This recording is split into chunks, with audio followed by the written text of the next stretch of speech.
Today I have the perfect mug rug for you. It is the perfect fall mug rug. Now I've been working on some projects for upcoming videos. I had a bunch of half square triangles left over from snowballing some pieces that I was working on, and this is 2 different fabric lines, but I thought I bet I could use those to make a mug rug, and I decided to use the same fabric line that you see up here. This is All Hallows Eve. Some of it, the greens aren't all from her collections, but this is from Fig Tree, some of her fall collections. But All Hallows Eve is my favorite fabric line. And so I'm busy doing some projects with that fabric line. If you have a favorite fabric line, tell me about it in the description below. I just love All Hallows Eve, and I have tons of that fabric, so I've been trying to use what I have, and I will be showing some fall projects using this fabric line. So I don't have a diagram to show you this month because I just used these and I didn't draw it out. I just kind of calculated it in my head. So let me show you today's mug rug. Here is my monthly magic sew-along, and each month I show you a new mug rug, and they all go in this binder. And I always like to show you the ones that we've made so far. So let's review. This is January. This was February. They all kind of have the same look. There's typically a 5.5 inch block with strip pieces to the side. So there's February.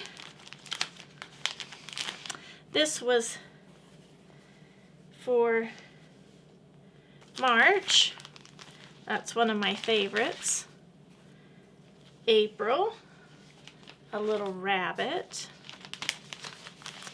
A tulip for May. Whoops. A tulip for May. A windmill for June. That was one of my favorites too.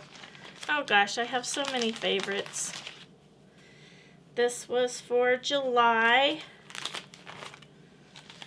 Oh, this was for August, and that reminded me of summer, our summer break. That was August. Okay, drum roll please. And here is September's. I love the way it turned out. Now, it's really not anything related to the holidays other than it's fall colors, and fall is rapidly approaching, so I wanted to make one using my favorite fall collection and these leftover pieces. Now, all of this was made out of scraps that I had. The background was a background piece that I had starched, so I wanted to use some of that. And these came out of my scrap bin, and these were from the collection that I had. So let me show you how to make this super cute and easy mug rug. Okay, so I'm going to show you how to make the blocks here. And the blocks, we're going to make 4 of these blocks right here. But the first thing we need to do is make the half square triangles. And you can do that easily by taking 2 squares and putting them together.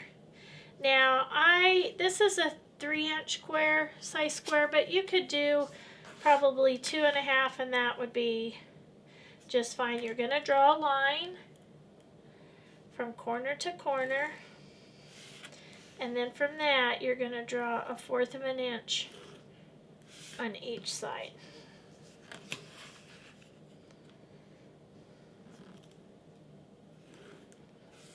You're going to sew on each of the outside lines, and you're going to cut right down the middle line. So you're going to end up with 2 squares just like that. So I sewed on the outside lines and then just cut right down the middle. And that gives you 2 half square triangles. Now, once that's been pressed, then you can just trim that down to 1 3/4 of an inch.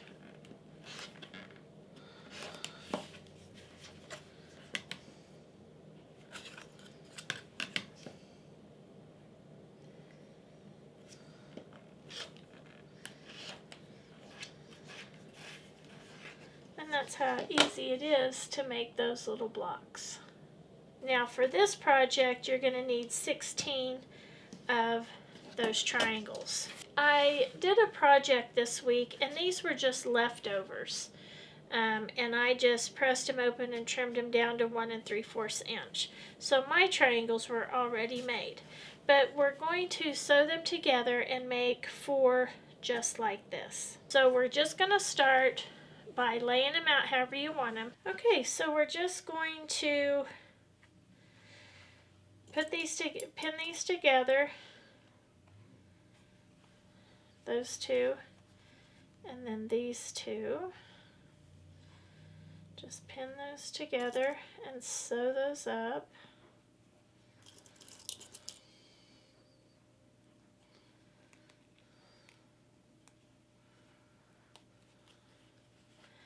Just like that.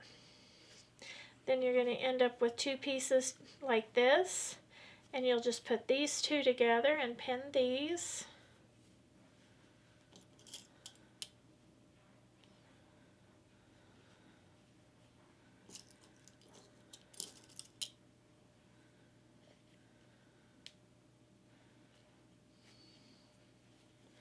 Then you'll just sew across there and press it open, and you'll have one that looks just like this. Now I did press that center seam open just to make it a little bit easier when they all go together. And when you have each block done, you're just going to sew it together in a 4 patch.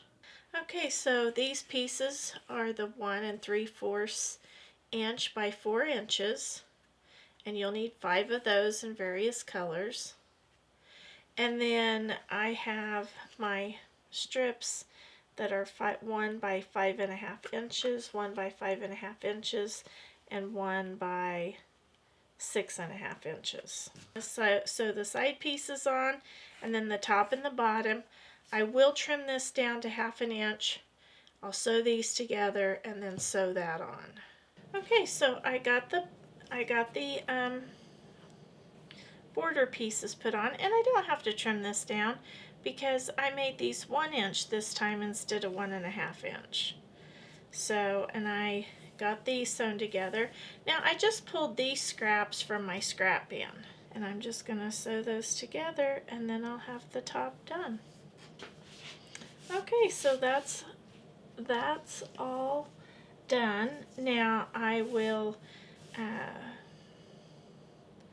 cut the batting and the backing, and the batting is, I will cut 8 by 10.5, and the backing will be 9 by 11. And then I think I'm just going to do my straight line quilting. I'll trim it down to 6 by 9 and bind it. Now I do have to tell you, I do think that the back, I do think you need to press these seams open. I missed that one right there. That one didn't get pressed open. I do think you need to press all the seams open when you're working with these small pieces, because I've got quite a knot right there, and I should have opened those seams there and those. This is the worst. These are the worst 2 knots, and that's a pretty big knot there. So that may be a little difficult to machine quilt over. Okay, so I have it quilted and trimmed down, and now I just have to bind it. And I'm going to bind it with the little black and white stripe, I think. I think that will look really neat. And there you have it. It's all done. I say this every time I make one, I think, but this I think is one of my favorites. So until next time, have fun quilting.